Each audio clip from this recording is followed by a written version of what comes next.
Кыргызским предпринимателям разрешили экспортировать защитные маски и антисептики в страны ЕАЭС. Сейчас в Министерстве экономики прорабатывается вопрос и о поставках медицинских средств в третьи страны. Как осуществляется фармторговля в условиях пандемии, в нашем следующем репортаже.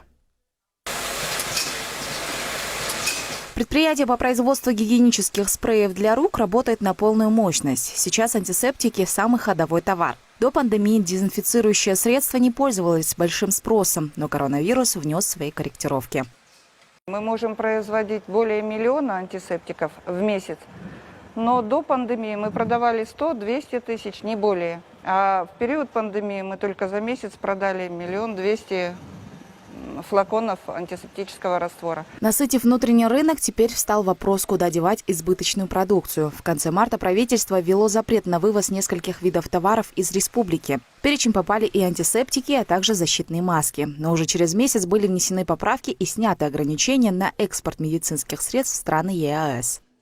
После того, как мы отшили достаточное количество масок и средств индивидуальной защиты, стали поступать заказы извне. То есть это и Россия, Казахстан, Таджикистан. И мы уже, следуя логике, что надо будет экспортировать в дальнейшем, мы сделали сертификацию продукции. Текстильная промышленность в условиях пандемии оперативно перепрофилировалась по производству масок и защитных средств. Стали заключаться контракты с зарубежными партнерами. Но предприниматели готовы расширить экспортный потенциал не только на страны ЕАЭС. Уже достигнуты предварительные договоренности с Таджикистаном и Узбекистаном. Сейчас уже рассматривается вопрос экспорта и масок медицинских, и немедицинских не только в страны ЕС, и в страны, третьи страны тоже.